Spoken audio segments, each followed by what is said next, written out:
vrachlar diagnoz qo'yishdi. Jigar sirrozi. Boshim qotib qoldi. Nima qilaman? Bu juda ham jiddiy kasallik. Qayerga murojaat qilishim kerak? Kimga borishim kerak? Qayerdan ma'lumot olsam bo'ladi? Miyam qotib ketdi. Aziz obunachilar, videoni oxirigacha ko'ring. Nimaga degan savol tug'iladi. Chunki bugungi videomiz hech qaysi biriga o'xshamaydi. Bugungi videomiz juda ham aktual mavzu bo'lgan. Sizlarning so'rovlaringiz ichida eng ko'p so'ralgan gepatit virusi, jigar fibrozi, jigar sirrozi va jigarni almashtirsa bo'ladimi, ko'chirsa bo'ladimi degan so'rovlaringizdan kelib chiqqan holatda biz bu videoni tashkil qildik. Biz bu videoga oddiy vrachni taklif qilmadik. Bu inson bilan bugun suhbatlashamiz. Mana shu aytib o'tilgan mavzularga, jigar sirrozi qanday davolaniladi, jigar qanday ko'chirib o'tiladi, gepatit virusi qanday davolaniladi. Eng zo'r tomoni, mana shu raqamga telefon qilasiz, konsultatsiyaga yozilasiz, hujjatlaringizni bizga jo'natasiz. Biz sizni analizlaringizni Hindistonga yuboramiz va hindistonlik vrachlar ko'rib chiqqandan keyin aynan Hindiston vrachlari sizga konsultatsiya beradi. Yaqinlarga ulashib qo'ying va o'sha yerda qo'ng'iroqcha bor. Qo'ng'iroq tugmachani bosib qo'ying. Videoni boshlaymiz. O'tkazib yubormang, oxirigacha ko'ring.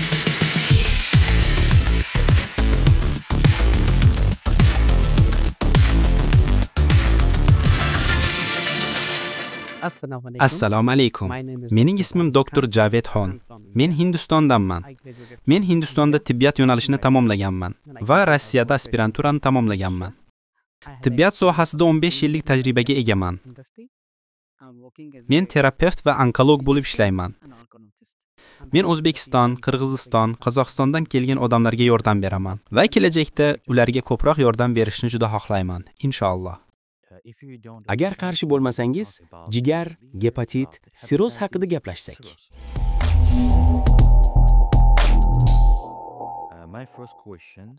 Mening birinchi savolim, sirrozning sabablari nimada? Aslida sirroz shunchaki jigar shikastlanishining atamasi. Bu sirrozning katta jarayoni.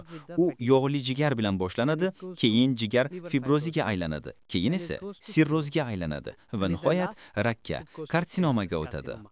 Sirrozning oxirgi bosqichida qanday alomatlar aniq ko'rinadi?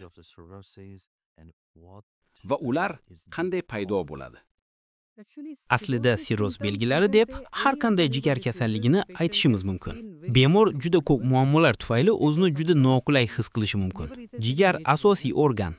U tananing 500 dan ortiq funksiyalarini bajaradi. Detoksikatsiya, ovqat hazm qilish, qonni tozalash va boshqa ko'p narsalar. Shunday qilib jigar sirrozi jigarning tashqi chegarasi va parenximasining shikastlanishidir.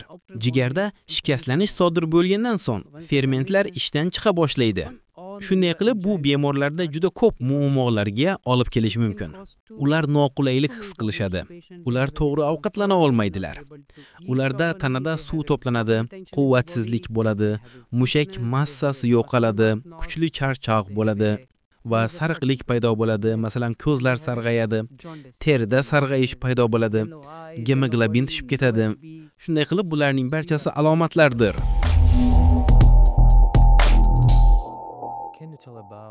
Sirroz qanday paydo bo'lishi haqida gapirib bera olasizmi?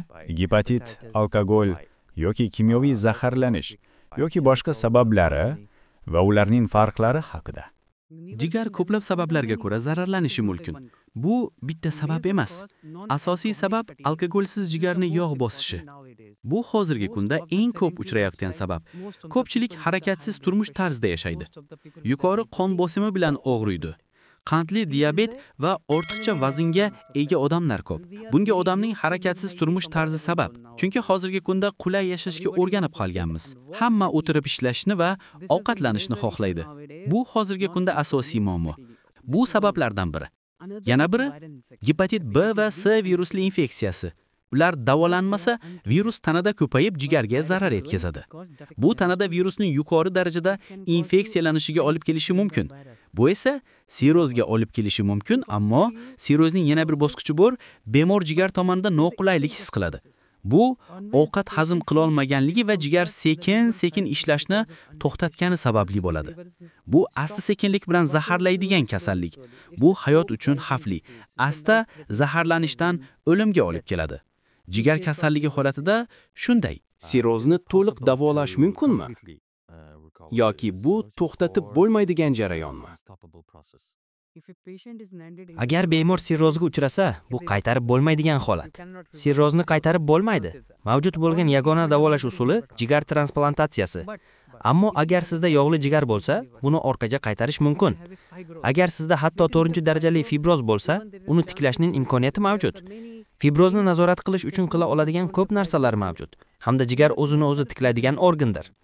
U fibroz bosqichining oxirigacha o'zini o'zi tiklay oladi. Fibrozning bu bosqichida siz jigaringizni tiklab olishingiz mumkin. Bu jigaringizni tiklashning juda oddiy usuli. Siz shunchaki parhezni o'zgartirishingiz, turmush tarzingizni o'zgartirishingiz va vazn yo'qotishingiz kerak. Vazn yo'qotishning ta'siri ancha yaxshiroqdir. Agar siz tana vaznining 10% ni yo'qotsangiz, jigaringiz deyarli 20 yil orqaga qaytadi. Jigarning funksional qobiliyatining tugaganini aniqlash uchun qanday testlar yoki tekshiruvlardan foydalanish mumkin? Jigar kasalligini tashxislash bozorda juda oddiy va juda arzon testlardan biri hisoblanadi.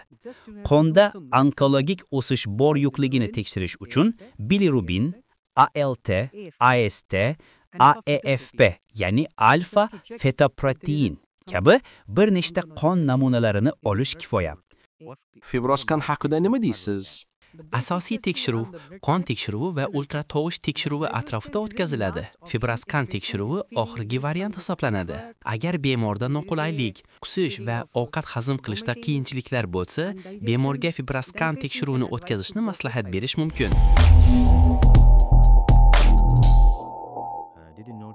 O'zbekiston va Hindistonda davolash borasida qanday farqlar borligini payqadingiz? Qanday farqlar bor yoki qanday o'xshash tomonlarni ko'rdingiz?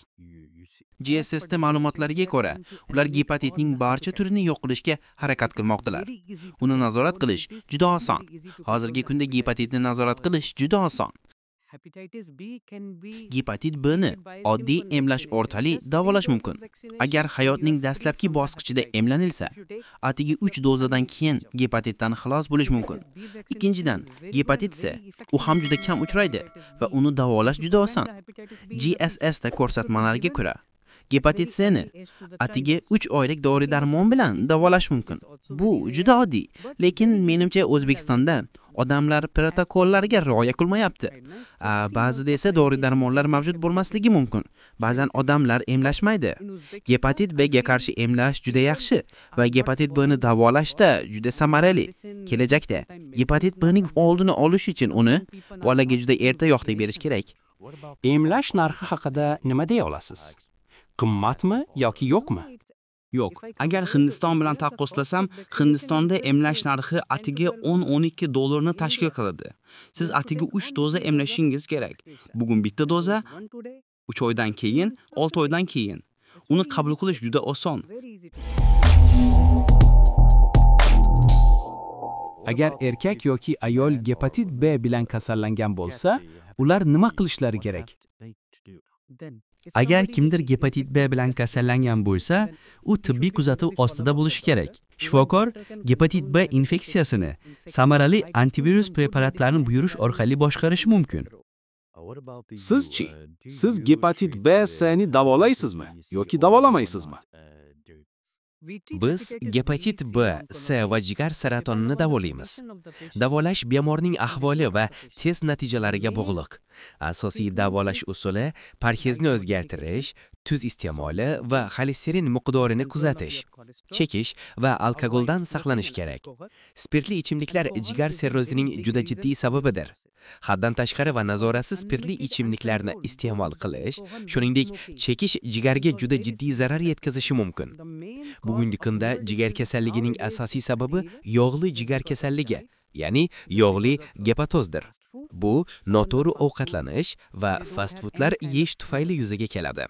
Fast foodlar tarkibida kletchatka yo'q va u sof uglevodlardan iborat.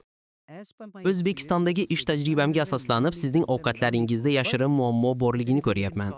Men barcha ovqatlar yog'ga boy ekanligini va ularning aksariyati tez tayyorlanadigan taomlar ekanligini ko'ryapman. Sizning yangi avlodingiz tez tayyorlanadigan taomlarni yaxshi ko'radi. Ular shunchaki tez ovqatlanishni, ovqatni tugatishni va ishga borishni xohlashadi. Bu juda zararli. Bu turdagi yog' ayniqsa xavflidir. Bu yog' jigarimizni to'planadi va yog'li ichkar kasalligi yoki yog'li gepatozga olib kelishi mumkin. Agar siz O'zbekiston aholisini tekshirsangiz, aholining 50% yog'li jigar kasalligidan aziyat chekadi. Mutlaqo to'g'ri. Jigar transplantatsiyasi sirrozning qaysi bosqichida tavsiya etiladi? Sirroz bosqichida yagona, eng yaxshi davolash usuli jigar transplantatsiyasi hisoblanadi.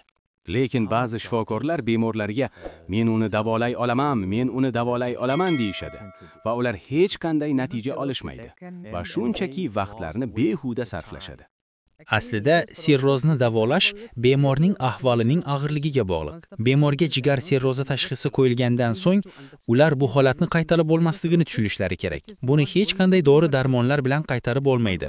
Bemorlar hali ham infeksiyasini nazorat qilish uchun vaqtlari borligini tushunishlari kerak. Ular gepatolog tomonidan davolanish kerak. Agar ular gepatit B bilan kasallangan bo'lsa, umr bo'yi gepatit B dori-darmonlarini qabul qilishlari kerak. Gepatit C bo'lsa, ular gepatit C nazorat qilishlari kerak. Agar yog'li jigar kasalligi yoki fibroz bo'lsa, umrni uzaytirishga yordam beradigan dorilar mavjud. Ammo bu holat qaytarib bo'lmaydi. U faqat davolovchi, qo'llab-quvvatlovchi bo'lishi mumkin. Dunyo bo'ylab ishonchli tarzda tasdiqlangan sirrozni davolashning yagona usuli bu jigar transplantatsiyasi.